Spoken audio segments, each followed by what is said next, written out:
Hello friends, स्वागत है आप सबका आपका अपना यूट्यूब चैनल अब पढ़ेगा इंडिया में। आज हम लोग इस वीडियो में देखेंगे जो हम लोगों ने बिहार दरोगा प्रारंभिक परीक्षा 2023 के लिए प्लेटफॉर्म का जो रुकमनी पब्लिकेशन का जो बुक है उससे हम लोगों ने प्रैक्टिस सेट स्टार्ट कर रखा है। उस सीरीज में आज देखेंगे हम लोग सेट नंबर 22।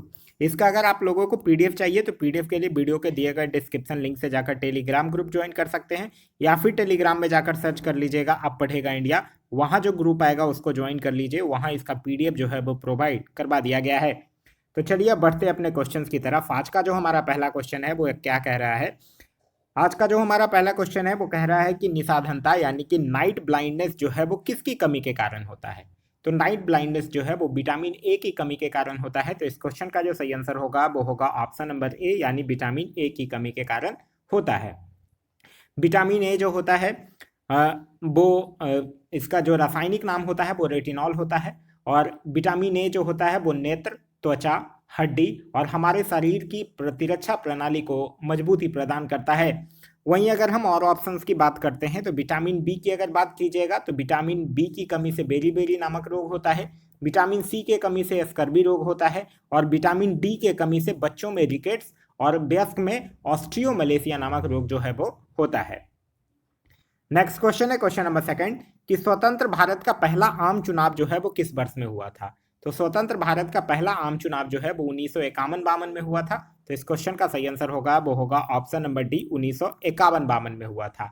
और कुल जो है वो 489 लोकसभा स्थानों पर निर्वाचन हुआ था, जिसके बाद जो रिजल्ट आया था उसमें सबसे बड़ा दल जो है वो कांग्रेस बना था, और कांग्रेस जो है वो 364 सीटों पर जीत जो है वो दर्ज किया था।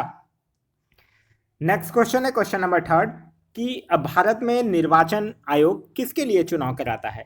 तो भारत में जो निर्वाचन आयोग है वो संसद के लिए, राज्य विधानमंडल के लिए, राष्ट्रपति के पद के लिए एवं उपराष्ट्रपति के पद के लिए चुनाव कराता है। तो इस क्वेश्चन का जो सही आंसर होगा वो होगा ऑप्शन नंबर डी।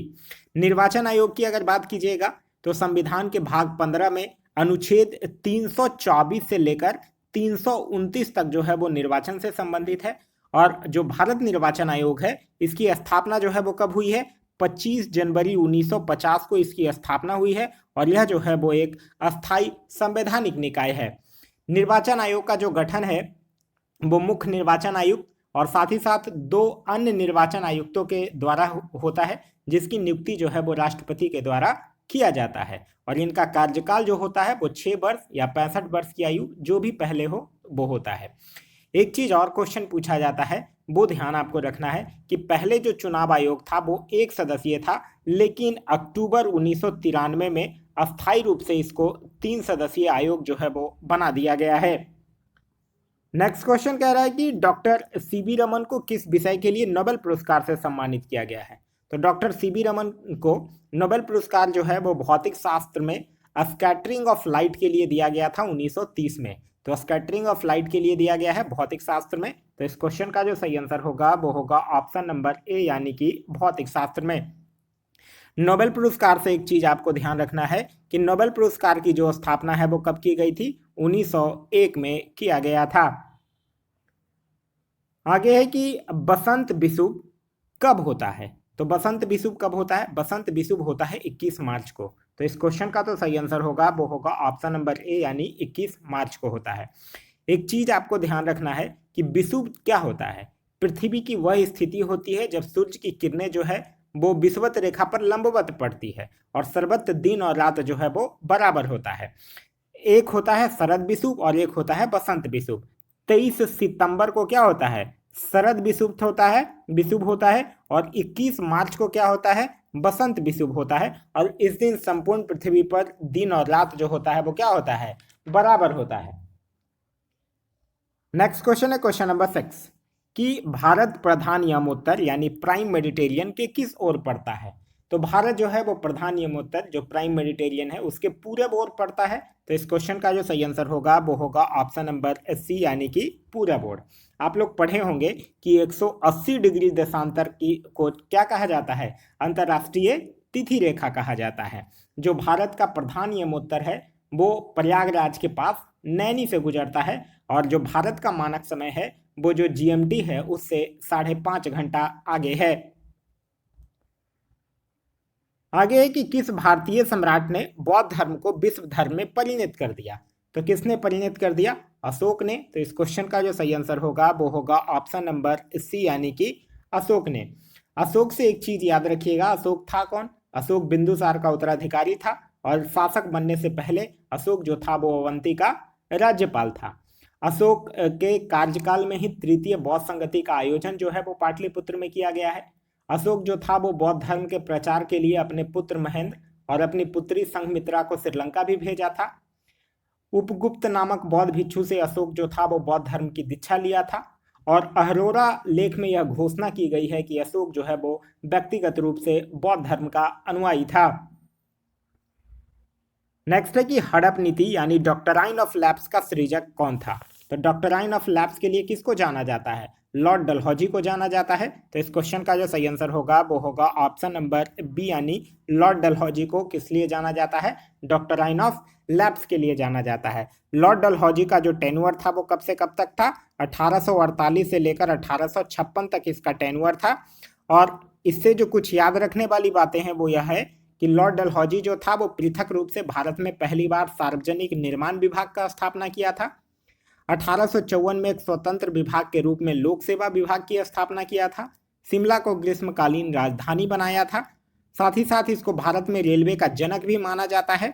और इसी के समय में 1853 ईस्वी में पहली बार बिजली से संचालित तार सेवा भी जो है वो शुरू किया गया था। नेक्स्ट है कि ताप्ती नदी जो है वो किस में गिरती है? तो ताप्ती नदी जो है वो अरब सागर में गिरती है। तो इस क्वेश्चन का सही आंसर होगा वो होगा ऑप्शन नंबर ए, यानी अरब सागर में गिरती है।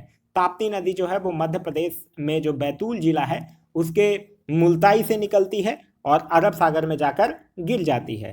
ताप्ती नदी जो है वो डेल्टा के बजाय एस्चुरी का निर्माण करती है। और एक नदी है पूर्णा नदी, जो पूर्णा नदी है वो इसकी प्रमुख सहायक नदी है।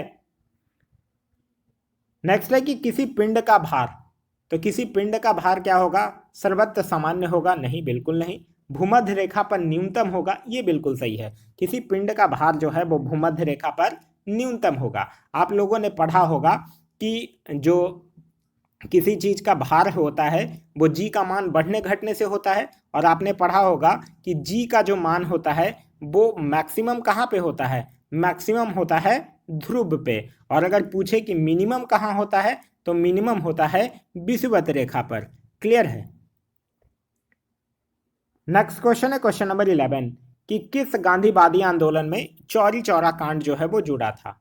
तो आप लोगों ने पढ़ा होगा कि चौरी चौरा कांड कब होता है? 5 फरवरी 1922 को चौरी चौरा कांड होता है। एक उत्तर प्रदेश में चौरी चौरा नामक पुलिस स्टेशन में क्या होता है कि आग लगा दिया जाता है, जिसमें कि बहुत सारे पुलिसकर्मियों की मौत हो जाती है। और इससे फिर इसी घटना के बाद गांधी जी जो हैं वो फरवरी 1922 को असहयोग आंदोलन जो है वो वापस लेने की घोषणा जो है वो कर देते हैं।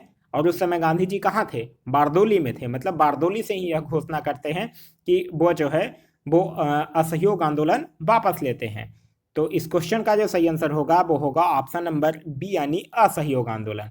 असहयोग आंदोलन ऐसे जो है वो कब शुरू हुआ था? 1 अगस्त 1920 को शुरू हुआ था। और फिर चौरी चौरा कांड के बाद इसको महात्मा गांधी जो है वो इसको स्थगित कर देते हैं, इसको वापस करने की घोषणा ले लेते हैं। एक क्वेश्चन पूछा जाता है कि असहयोग आंदोलन की पुष्टि जो है वो भारतीय राष्ट्रीय कांग्रेस कब किया था?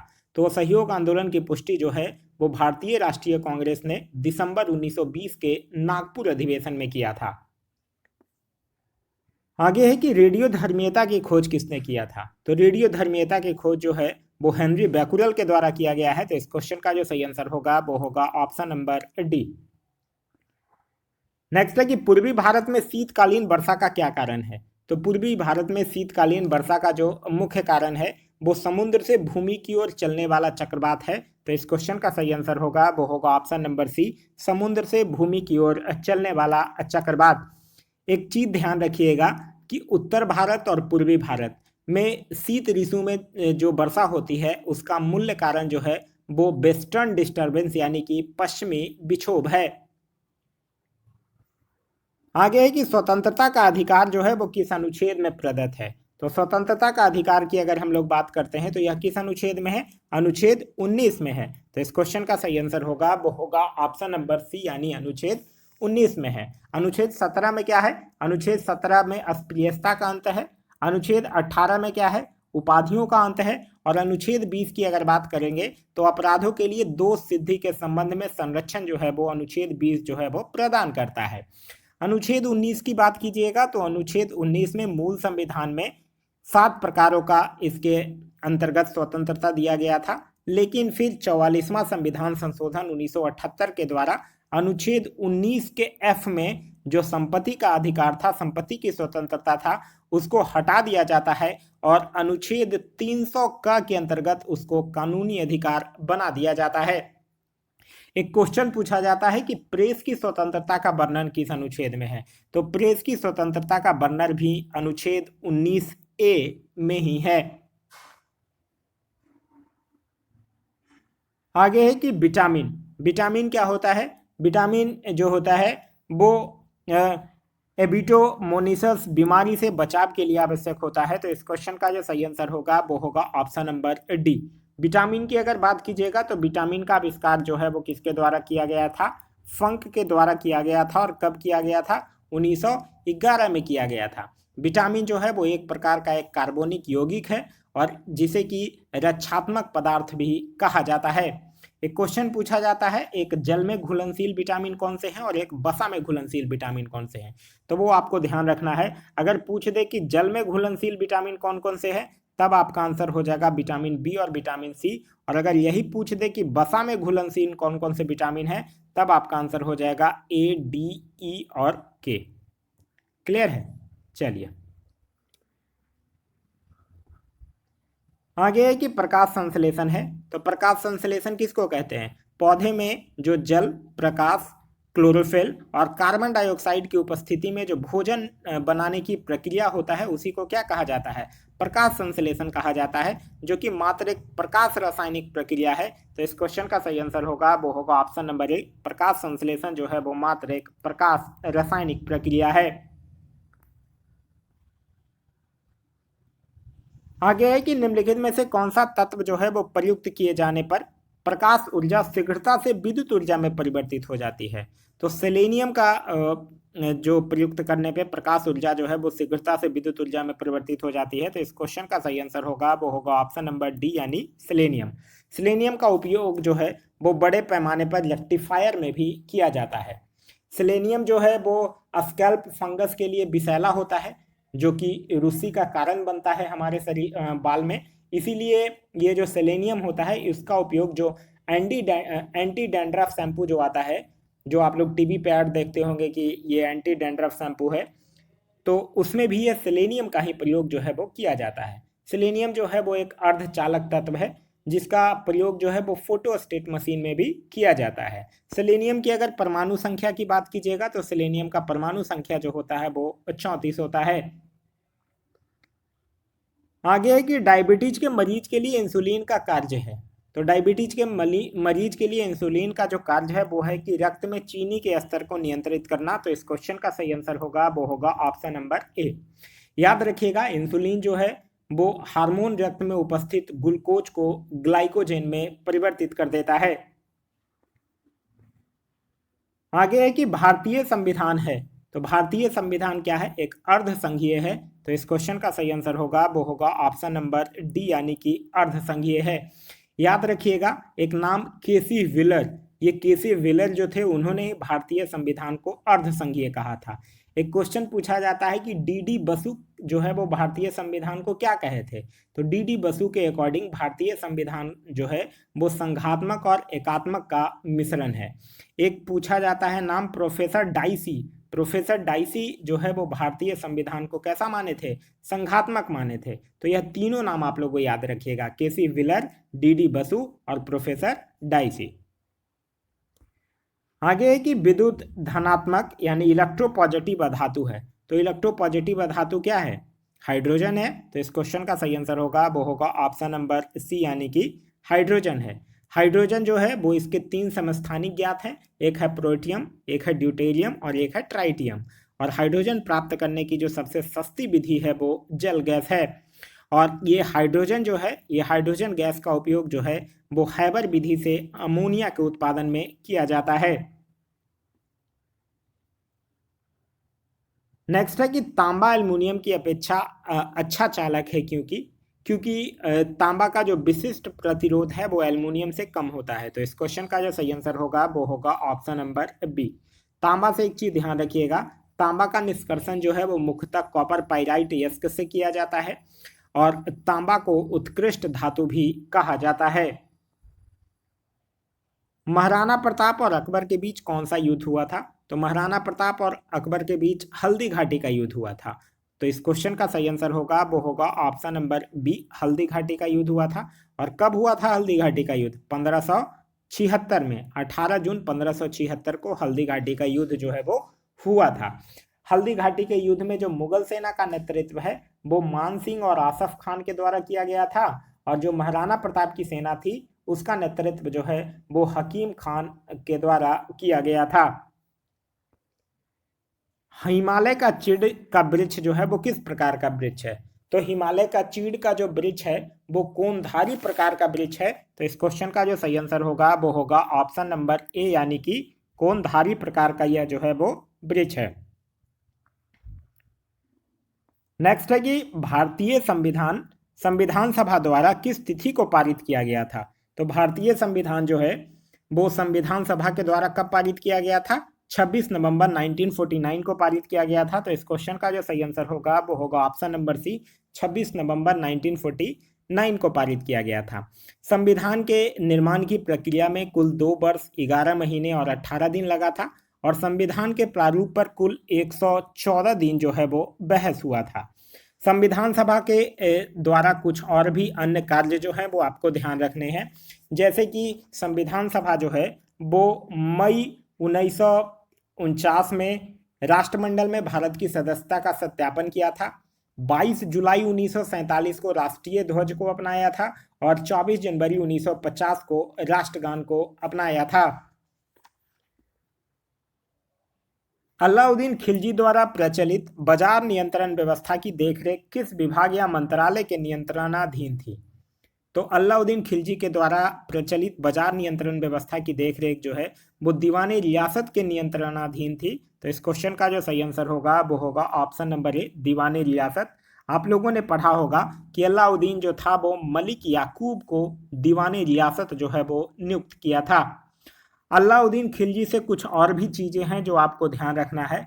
अलाउद्दीन खिलजी जो था वो घोड़ा दागने और सैनिकों का हुलिया लिखने की प्रथा की शुरुआत किया था। सेना को नगद वेतन देने और अस्थायी सेना की नींव भी जो है वो अलाउद्दीन खिलजी के द्वारा ही रखा गया था। जमियत खाना मस्जिद, अलाई दरवाजा, सिरी का किला, हजार खंबा महल, ये सब का निर्माण भी जो है वो अलाउद्दीन खिलजी के द्वारा ही करवाया गया था। जहांगीर के दरबार में पक्षियों का सबसे बड़ा चित्रकार कौन था? तो जहांगीर के दरबार में पक्षियों का जो सबसे बड़ा चित्रकार था वो कौन था? उस्ताद मंसूर था। तो इस क्वेश्चन का सही आंसर होगा वो होगा ऑप्शन नंबर डी, यानी कि उस्ताद मंसूर। उस्ताद मंसूर को जहांगीर जो था वो नादिर उल उस्र की उपाधि भी जो है वो प्रदान किया था। जहांगीर की अगर बात कीजिएगा तो जहांगीर का जो टेन्योर है वो कब से कब तक था? 1605 से लेकर 1627 तक था, और जहांगीर के शासनकाल को चित्रकला का स्वर्ण काल भी कहा जाता है। साथ ही साथ जहांगीर जो था वो आगा राजा के नेतृत्व में आगरा में एक चित्रणशाला की भी स्थापना करवाया था। निम्नलिखित में से किस गवर्नर जनरल को इंग्लैंड लौटने पर महाभियोग का सामना करना पड़ा था? तो इंग्लैंड लौटने पर महाभियोग का सामना किसको करना पड़ा था? वारेन हेस्टिंग्स को करना पड़ा था। तो इस क्वेश्चन का सही आंसर होगा वो होगा ऑप्शन नंबर डी, यानी कि वारेन हेस्टिंग्स। आप लोग पढ़े होंगे एक बर्क नामक संसद जो था वो इस पर ब्रिटिश संसद में महाभियोग लगाया था, और लेकिन फिर महाभियोग जो था वो प्रस्ताव जो था वो पारित नहीं हो सका था। लेकिन एक क्वेश्चन पूछा जाता है कि एकमात्र गवर्नर जनरल या वायसराय जो इस पर कि महाभियोग लगाया गया था, तो वो सही आंसर जो होगा वो होगा क्या? वारेन हेस्टिंग्स ही होगा। वारेन हेस्टिंग्स का जो टेन्योर था वो कब से कब तक था? 1774 से लेकर 1785 तक था। और वारेन हेस्टिंग्स से जो कुछ याद रखने वाली चीजें हैं वो यह ध्यान रखना है कि इसने कलकत्ता में मुस्लिम शिक्षा के विकास के लिए एक प्रथम मदरसा भी स्थापित किया था। इसने मुगल साम्राज्य को मिलने वाला 26 लाख रुपए की जो वार्षिक पेंशन थी उसको भी बंद करवा दिया था, और साथ ही साथ जो राजकीय कोषागार था उसको मुर्शिदाबाद से हटाकर कलकत्ता स्थानांतरित कर दिया था। और इस जो सुरक्षा प्रकोष्ठ की नीति है वो भी इसी वारेन हेस्टिंग्स के द्वारा ही अपनाया गया था, और जो प्रथम आंग्ल मराठा युद्ध हुआ था वो भी इसी के समय में हुआ था। मोहम्मद पैगंबर के जन्मदिन पर कौन सा पर्व मनाया जाता है? तो मोहम्मद पैगंबर के जन्मदिन पर ईद अल मिलादुल नबी मनाया जाता है। तो इस क्वेश्चन का जो सही आंसर होगा वो होगा ऑप्शन नंबर बी। ये जो मोहम्मद पैगंबर थे, पैगंबर मोहम्मद, उनके ही उत्तराधिकारी जो है वो आगे चलकर खलीफा कहलाए थे। संस्कृत ग्रंथ अष्टाध्यायी की विषय वस्तु है। तो यह जो अष्टाध्यायी पुस्तक है, ये पहली चीज तो यही याद रखिए कि यह पाणिनि के द्वारा लिखी गई पुस्तक है, और यह संस्कृत का प्रथम व्याकरण पुस्तक है। तो इस क्वेश्चन का जो सही आंसर होगा वो होगा ऑप्शन नंबर डी, यानी कि व्याकरण। नेक्स्ट क्वेश्चन है क्वेश्चन नंबर 34, जो सुमेलित करने के लिए कह रहा है। सूची 1 और सूची 2 एक साइड कलाकारों के नाम में दिए गए हैं और दूसरे साइड संगीत के नाम दिए गए हैं या फिर वादन के नाम दिए गए हैं। पंडित शिव कुमार शर्मा की अगर बात करते हैं तो इनका संबंध जो है वो संतूर वादन से है। मल्लिका अर्जुन मंसूर की अगर बात करते हैं तो इनका संबंध जो है वो हिंदुस्तानी संगीत से है। बीजी जोग की अगर बात करते हैं तो ये वायलिन वादन है, और अली अकबर खान जो है वो सरोद वादन से संबंधित है। नेक्स्ट है कि मंगलोआर्ड प्रजाति की प्रमुख विशेषता निम्नलिखित में से कौन सी है जो उसे दूसरी अन्य प्रजातियों से अलग करती है? तो ये मैंगलोआर्ड प्रजाति की जो प्रमुख विशेषता है, ये मुड़ी हुई तिरछी आंखें हैं जो उन्हें दूसरी प्रजाति से अलग करता है। तो इस क्वेश्चन का जो सही आंसर होगा वो होगा ऑप्शन नंबर ए। और ये जो मैंगलोआर्ड प्रजाति हैं ये मुख्यतः एशिया महादेश में निवास करते हैं। आगे बढ़ने से पहले मैं आप लोगों से एक चीज और शेयर करना चाहूंगा। अब पढ़ेगा इंडिया टीम के द्वारा मिशन बिहार दरोगा 2023 नाम से एक ग्रुप बनाया गया है, जिसमें कि डेली प्रैक्टिस सेट जो है वो आप लोगों को 8 PM पे प्रोवाइड करवाया जाता है, और फिर उसका डिस्कशन जो है वो PDF के फॉर्म में 9 PM पे प्रोवाइड करवाया जाता है। इस ग्रुप से जुड़ने के लिए आप दिए गए नंबर 9472092809 पर बिहार दरोगा लिखकर व्हाट्सएप कर सकते हैं। आगे है कि निम्नलिखित में से भारत का देशांतीय विस्तार क्या है? भारत का देशांतरीय विस्तार अगर आपसे पूछे तो आप क्या बताइएगा? 68 डिग्री 7 मिनट पूरब से लेकर 97 डिग्री 25 मिनट पूरब तक है। तो इस क्वेश्चन का जो सही आंसर होगा वो होगा ऑप्शन नंबर बी। भारत का अगर यह तो देशांतरीय विस्तार है, अगर आपसे पूछ ले कि संपूर्ण भारत का अक्षांशीय विस्तार कितना है, तो संपूर्ण भारत का जो अक्षांशीय विस्तार है वो 6 डिग्री 4 मिनट से लेकर 37 डिग्री 6 मिनट उत्तरी अक्षांश के मध्य स्थित है। और भारत का जो उत्तर से दक्षिण में विस्तार है वो 3214 किलोमीटर है, और पूरब से पश्चिम अगर विस्तार पूछे तो 2933 किलोमीटर है।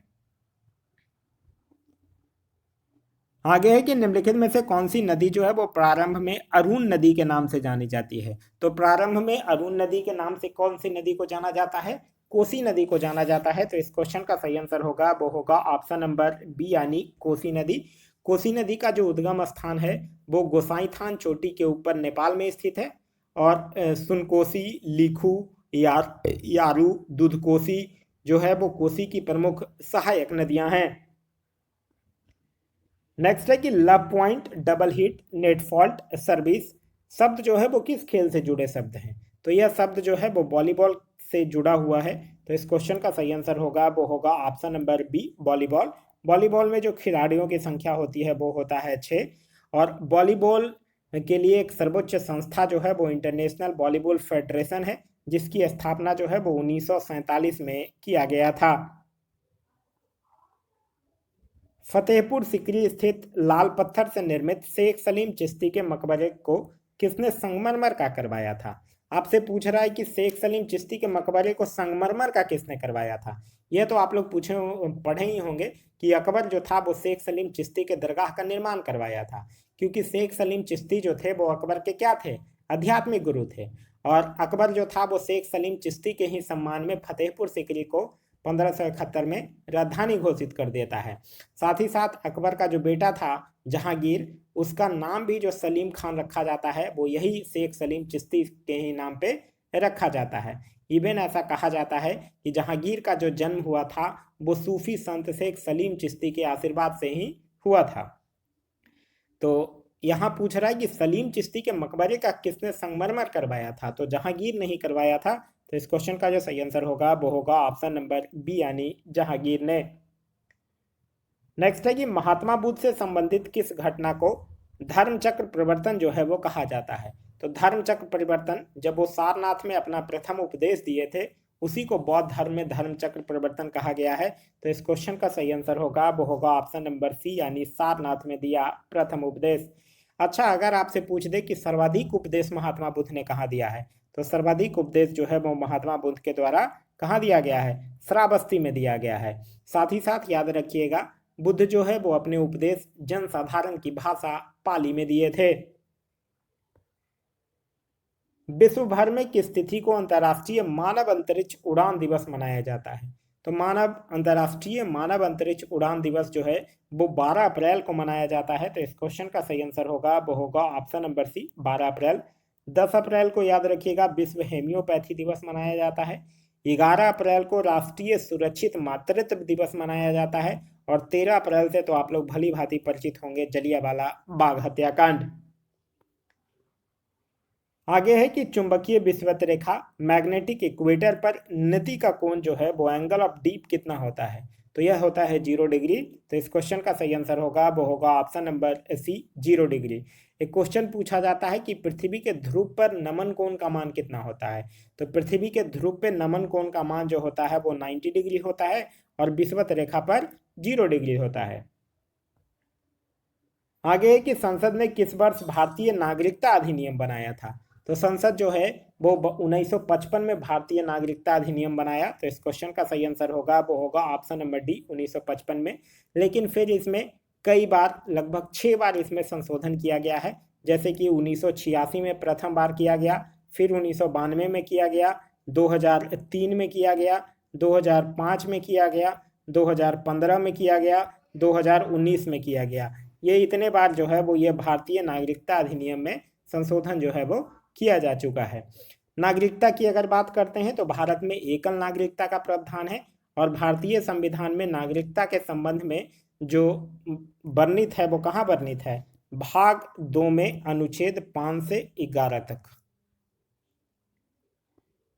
आगे है कि पंचतंत्र की रचना जो है वो किसके समय में हुई थी। तो पंचतंत्र की रचना जो है वो पंडित विष्णु शर्मा के द्वारा किया गया था। और कब किया गया था, गुप्त काल उस समय था। तो इस क्वेश्चन का सही आंसर होगा वो होगा ऑप्शन नंबर ए यानी कि गुप्त काल।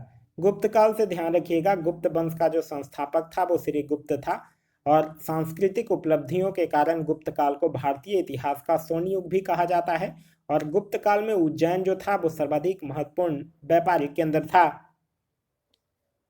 नेक्स्ट है कि निम्नलिखित में से कौन सा कर जो है वो प्रत्यक्ष नहीं है। प्रत्यक्ष नहीं है मतलब देखिए, कर जो है वो 2 प्रकार के थे, प्रत्यक्ष कर और अप्रत्यक्ष कर। तो प्रत्यक्ष नहीं यानी अप्रत्यक्ष कर की बात कर रहा है। और अप्रत्यक्ष कर वह कर होता है जिसका भार जो है वो अंतिम रूप से उपभोक्ता द्वारा चुकाया जाता है। तो सीमा शुल्क जो है वो प्रत्यक्ष कर नहीं है। तो इस क्वेश्चन का सही आंसर होगा वो होगा ऑप्शन नंबर सी यानी कि सीमा शुल्क। जापान की कला इकेबाना जो है वो संबंधित है। तो जापान की कला इकेबाना जो है वो पुष्प सज्जा से संबंधित है। यह एक्चुअली जो कला है वो मृतक की आत्मा को फूल चढ़ाने की बौद्ध धर्म विधि से विकसित किया गया है। तो इस क्वेश्चन का जो सही आंसर होगा वो होगा ऑप्शन नंबर ए यानी कि पुष्प सज्जा से। नेक्स्ट है कि वित्तीय वर्ष होता है। तो वित्तीय वर्ष जो होता है वो 1 अप्रैल से 31 मार्च तक होता है। तो इस क्वेश्चन का सही आंसर होगा वो होगा ऑप्शन नंबर ए यानी कि 1 अप्रैल से लेकर 31 मार्च तक होता है। आगे है कि मुद्रास्फीति का कारण होता है। तो मुद्रास्फीति का कारण जो है वो उत्पादन की कमी और मुद्रा आपूर्ति बढ़ाना होता है। तो इस क्वेश्चन का सही आंसर होगा वो होगा ऑप्शन नंबर ए, उत्पादन की कमी और मुद्रा आपूर्ति में बढ़त। आप लोग पढ़े होंगे कि मुद्रास्फीति का अर्थ है जो मुद्रा का मूल्य वस्तुओं की तुलना में कम हो जाना होता है। आगे कि भारत माता मंदिर कहाँ है। तो भारत माता मंदिर जो है वो यूपी के वाराणसी में स्थित है। तो इस क्वेश्चन का सही आंसर होगा वो होगा ऑप्शन नंबर ए यानी कि वाराणसी। नेक्स्ट है कि हड़प्पा वासियों द्वारा आयातित सबसे महत्वपूर्ण वस्तु क्या थी। तो हड़प्पा वासियों के द्वारा जो आयातित सबसे महत्वपूर्ण वस्तु था वो धातु और बहुमूल्य पत्थर हुआ करता था। तो इस क्वेश्चन का सही आंसर होगा वो होगा ऑप्शन नंबर ए, धातु और बहुमूल्य पत्थर।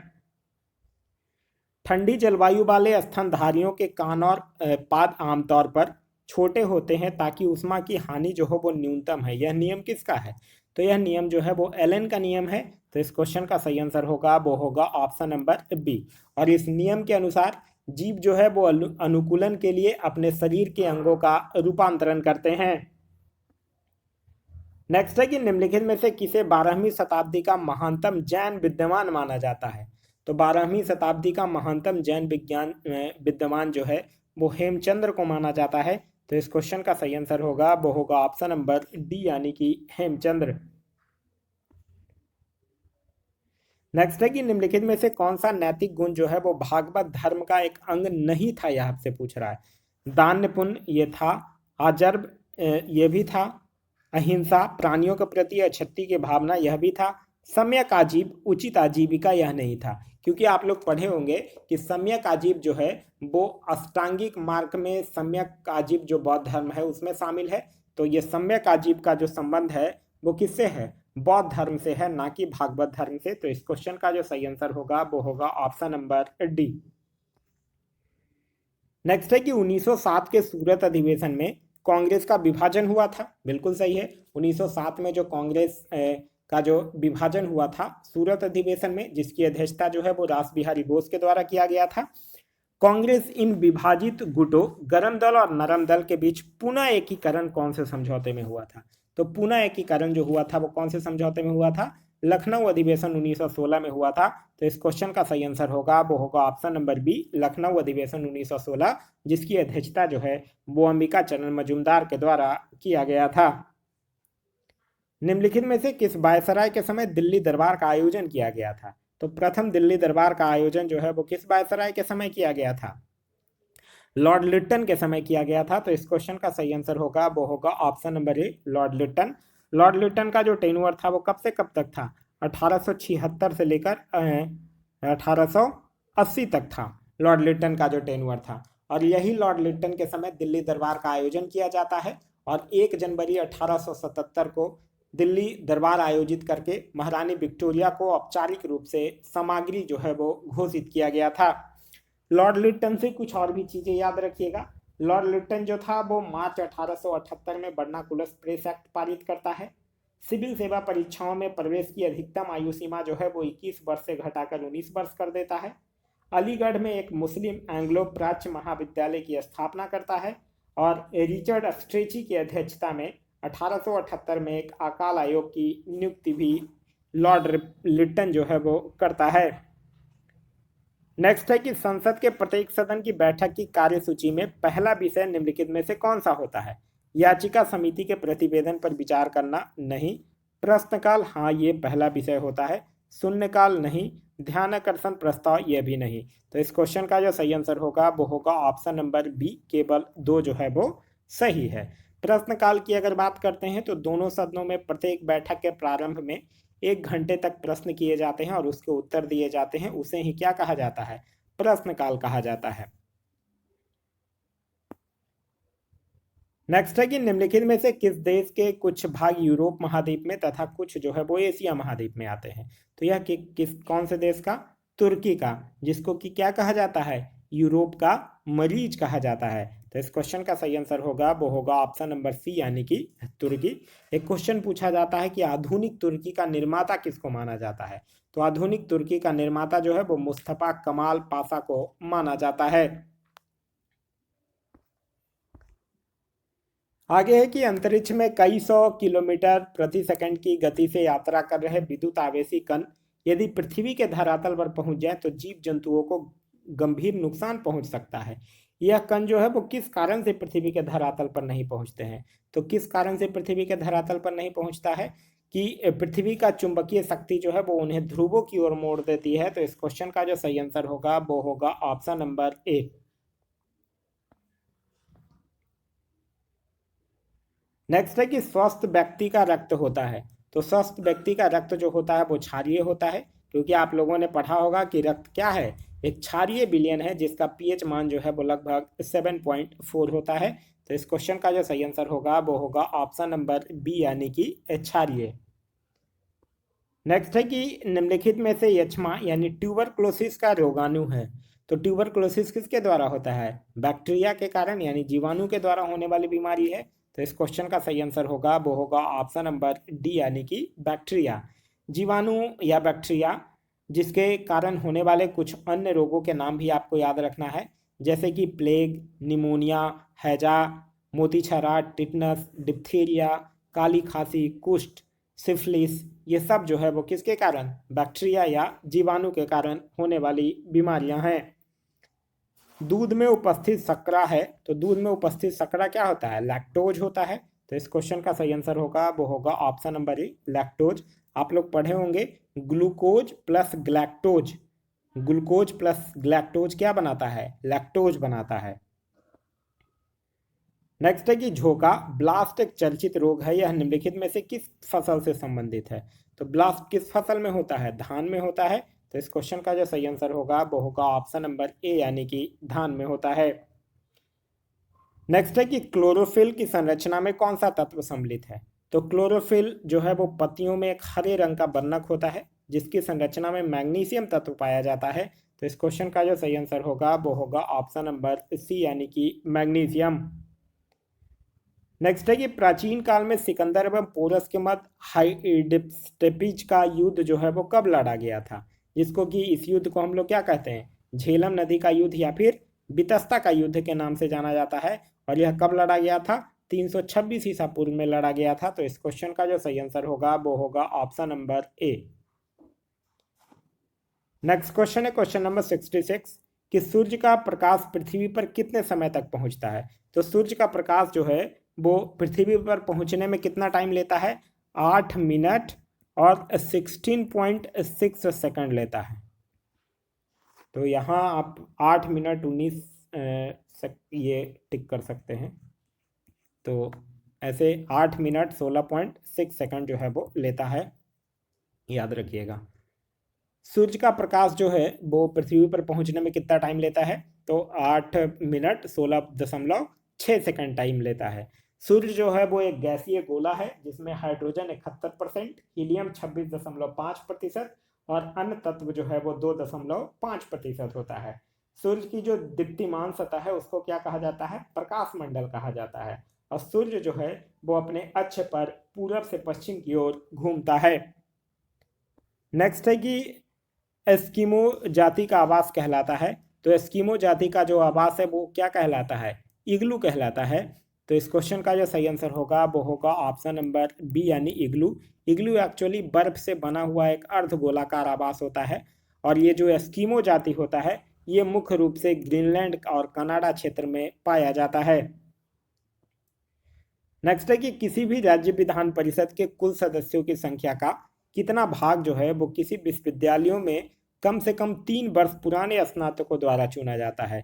तो 1/12 भाग जो है। तो इस क्वेश्चन का सही आंसर होगा वो होगा ऑप्शन नंबर डी यानी 1/12 भाग।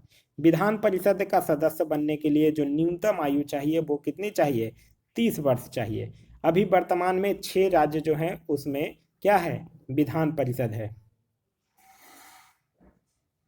आगे है C12H26 अनुसूत्र वाले एक हाइड्रोकार्बन को गर्म करने पर C8H18 अनुसूत्र वाला एक दूसरा हाइड्रोकार्बन बनता है। परिवर्तन की यह प्रक्रिया क्या कहलाती है? तो यह प्रक्रिया क्या कहलाती है? भंजन यानी क्रैकिंग कहलाता है। तो इस क्वेश्चन का जो सही आंसर होगा वो होगा ऑप्शन नंबर ए।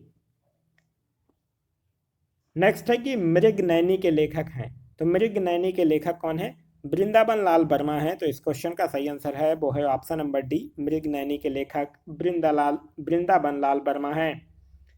एनीमोमीटर जो है वो प्रयुक्त होता है। तो एनीमोमीटर जो है वो वायु वेग मापने के लिए प्रयुक्त किया जाता है। तो इस क्वेश्चन का सही आंसर होगा वो होगा ऑप्शन नंबर सी, वायु वेग के मापन में प्रयुक्त किया जाता है। मनुष्य अपने रक्त का कितना प्रतिशत दान में दे सकता है?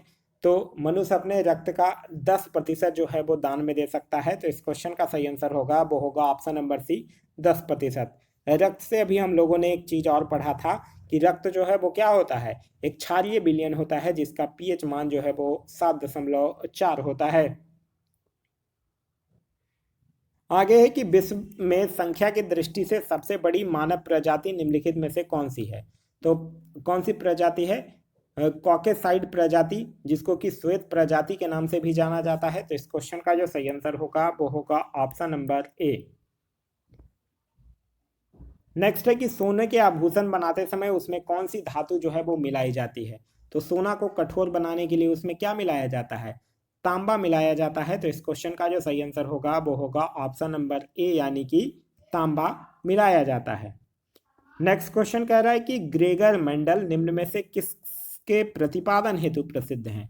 तो ग्रेगर मेंडल जो है वो अनुवांशिकता के सिद्धांत का प्रतिपादन किए थे। तो इस क्वेश्चन का सही आंसर होगा वो होगा ऑप्शन नंबर सी, यानी अनुवांशिकता का नियम।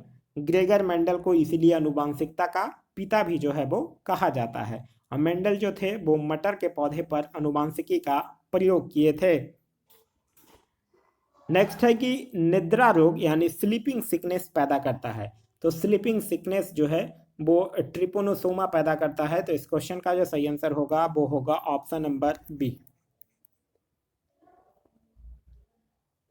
आगे है कि निम्न में से किस ग्रह का घनत्व जो है वो सबसे न्यूनतम है।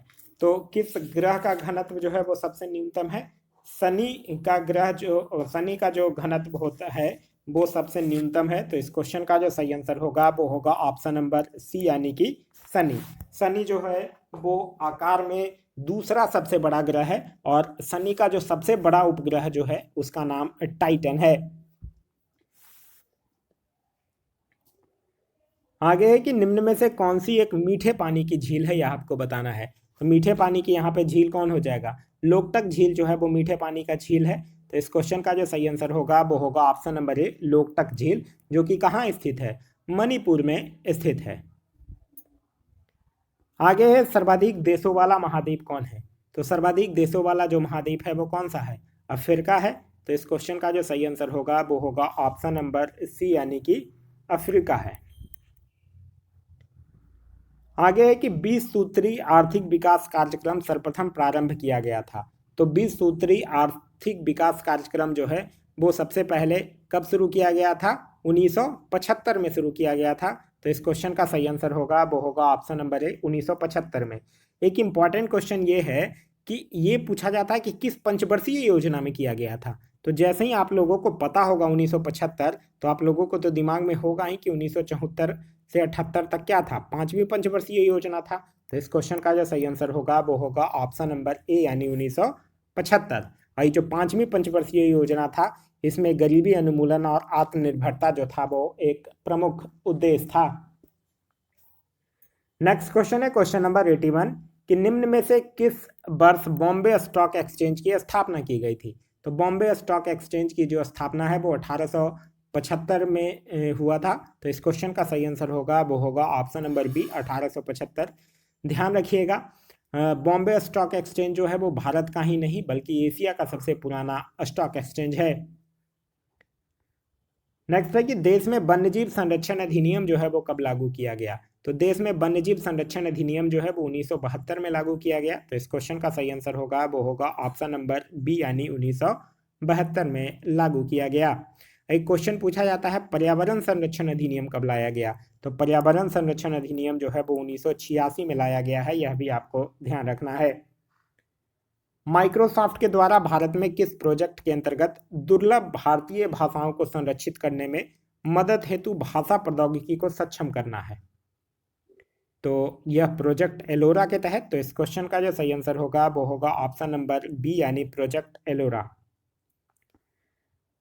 आंध्र प्रदेश सरकार द्वारा प्रदेश की कार्यकारी राजधानी के रूप में नई राजधानी किसे चुना गया है। तो नई राजधानी जो है वो विशाखापट्टनम को चुना गया है। तो इस क्वेश्चन का जो सही आंसर होगा वो होगा ऑप्शन नंबर सी, यानी विशाखापट्टनम।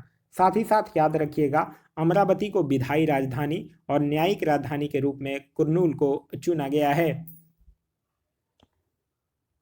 नेक्स्ट है कि संयुक्त राष्ट्र महासभा द्वारा 2023 को किस रूप में अंतर्राष्ट्रीय वर्ष घोषित किया गया है।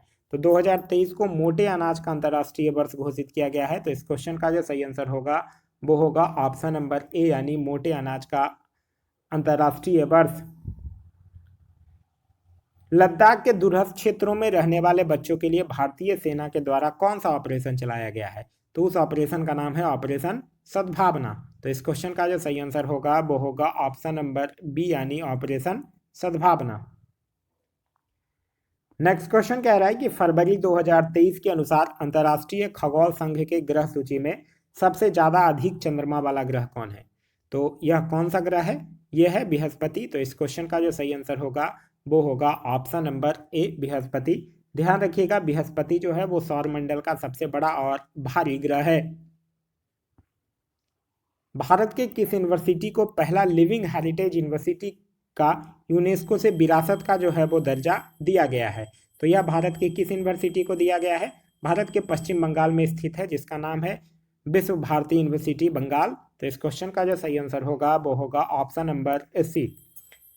नेक्स्ट क्वेश्चन है क्वेश्चन नंबर 89 कि ग्रैमी अवार्ड 2023 भारतीय म्यूजिक कंपोजर रिकी केज द्वारा तीसरी बार अवार्ड जीता गया है जो किस एल्बम के लिए सम्मानित किया गया है? तो इनको जो है वो किस एल्बम के लिए दिया गया है? डिवाइन टाइड्स के लिए दिया गया है। तो इस क्वेश्चन का जो सही आंसर होगा वो होगा ऑप्शन नंबर ए। दक्षिण भारत की पहली औद्योगिक गलियारा परियोजना की आधारशिला प्रधानमंत्री नरेंद्र मोदी के द्वारा कहाँ किया गया है? तो ये कहाँ किया गया है? प्रधानमंत्री नरेंद्र मोदी के द्वारा यह जो है वो किया गया है चेन्नई से बेंगलोर तक। तो इस क्वेश्चन का जो सही आंसर होगा वो होगा ऑप्शन नंबर सी यानी चेन्नई से बेंगलुरु। वर्ष 2023 में सामाजिक विकास आयोग के 62वां सत्र के अध्यक्ष के रूप में किस देश को चुना गया है? तो इसमें किस देश को चुना गया है? भारत को चुना गया है। तो इस क्वेश्चन का जो सही आंसर होगा वो होगा ऑप्शन नंबर ए हमारा प्यारा देश भारत। नेक्स्ट है कि हाल ही में भारतीय भुगतान प्रणाली यूपीआई तथा सिंगापुर की किस भुगतान प्रणाली के बीच तीव्र गति से प्रेषण को सुनिश्चित कर सिंगापुर सीमा पर पर्सन टू पर्सन भुगतान प्रणाली सुविधा शुरू करने वाला पहला देश बन गया है? तो सिंगापुर की कौन सी वो भुगतान प्रणाली है? उसका नाम क्या है? पे नाउ। तो इस क्वेश्चन का जो सही आंसर होगा वो होगा ऑप्शन नंबर ए यानी कि पे नाउ। और भारत का कौन है? यूपीआई। हाल ही में शास्त्रीय नृत्य की महान हस्ती कनक रेले का निधन हो गया है जो किस नृत्य से संबंधित है? तो कनक रेले जो थे वो मोहिनी अट्टम से संबंधित हैं। तो इस क्वेश्चन का जो सही आंसर होगा वो होगा option number a Mohiniyattam. Bharat ने किसे हराकर पहला महिला अंडर 19 T20 विश्व कप 2023 जीता है? तो भारत जो है वो किसको हराकर जीता है? इंग्लैंड को हराकर जीता है। तो इस क्वेश्चन का जो सही आंसर होगा वो होगा ऑप्शन नंबर बी यानी इंग्लैंड को हराकर। नेक्स्ट है कि फरवरी 2023 में 12वां विश्व हिंदी सम्मेलन कहाँ आयोजित हुआ? तो 12वां विश्व हिंदी सम्मेलन का आयोजन जो है वो कहाँ किया गया? फिजी में किया गया। तो इस क्वेश्चन का जो सही आंसर होगा वो होगा ऑप्शन नंबर सी फिजी। और इस सम्मेलन का जो थीम था वो था हिंदी पारंपरिक ज्ञान से कृत्रिम बुद्धिमत्ता तक। अच्छा, अगर आपसे पूछ दे कि पहला विश्व हिंदी सम्मेलन कहाँ आयोजित किया गया था, तो यह 1975 में नागपुर में किया गया था पहला विश्व हिंदी सम्मेलन। आगे है कि हाल ही में किस भारतीय मूल के व्यक्ति को सुसान बोजेस्की की जगह यूट्यूब का नया सीईओ बनाया गया है? तो यूट्यूब का नया सीईओ किनको बनाया गया है? नील मोहन को बनाया गया है। तो इस क्वेश्चन का जो सही आंसर होगा वो होगा ऑप्शन नंबर सी यानी कि नील मोहन को बनाया गया है। नेक्स्ट है कि हाल ही में बिहार कैबिनेट द्वारा किस देश के साय कोहरे की चेतावनी हेतु तकनीकी सहायता प्रदान करने के लिए समझौता ज्ञापन यानी एमओयू मेमोरेंडम ऑफ अंडरस्टैंडिंग पर हस्ताक्षर किया है? तो यह बिहार कैबिनेट द्वारा किस देश के साथ किया गया है? अमेरिका के साथ किया गया है। तो इस क्वेश्चन का सही आंसर होगा वो होगा ऑप्शन नंबर ए यानी कि अमेरिका। नेक्स्ट है कि 13वां सांसद रत्न पुरस्कार 2023 में doctor APJ Abdul Kalam life time achievement पुरस्कार से किसे सम्मानित किया गया है? तो यह जो है वो किनको दिया गया है? टीके रंगराजन को दिया गया है। तो इस क्वेश्चन का सही आंसर होगा वो होगा ऑप्शन नंबर डी यानी टीके रंगराजन। नेक्स्ट है कि प्यूमा इंडिया द्वारा किस भारतीय को ब्रांड एम्बेसडर बनाया गया है? तो पूमा इंडिया के द्वारा किनको ब्रांड एम्बेसडर बनाया गया है? हरमनप्रीत कौर को। तो इस क्वेश्चन का जो सही आंसर होगा वो होगा ऑप्शन नंबर बी यानी हरमनप्रीत कौर को बनाया गया है। आगे है कि महारत्न कंपनी पावर फाइनेंस कॉरपोरेशन का नया सीएमडी 14 अगस्त 2023 को किसे नियुक्त किया गया है? तो पावर महारत्न कंपनी जो है वो पावर फाइनेंस कॉरपोरेशन, इनका नया जो सीएमडी है वो परमिंदर चोपड़ा को नियुक्त किया गया है। तो इस क्वेश्चन का जो सही आंसर होगा वो होगा option number B, Parminder Chopra. और यह जो है वो इस कंपनी की पहली महिला सीएमडी जो है वो बनी है। पावर फाइनेंस कॉरपोरेशन की अगर बात कीजिएगा तो पावर फाइनेंस कॉरपोरेशन की स्थापना जो है वो कब हुई है? 1986 में हुई है। तो यह था हमारा आज का वीडियो। आज का वीडियो आप लोगों को कैसा लगा कमेंट करके जरूर बताइएगा। साथ ही साथ इस वीडियो से कुछ सीखने के लिए मिला तो एक लाइक जरूर कर दीजिए। वीडियो पसंद आ रहा है तो अपने दोस्तों के साथ शेयर करना ना भूलें। अभी तक आप इस चैनल पे नए हैं या चैनल को सब्सक्राइब नहीं किए हैं तो चैनल को सब्सक्राइब कर लीजिए और साथ ही साथ बेल आइकन दबा लीजिए ताकि हमारे सारे वीडियो के नोटिफिकेशन जो है वो आपको मिलते रहें। Thanks for watching.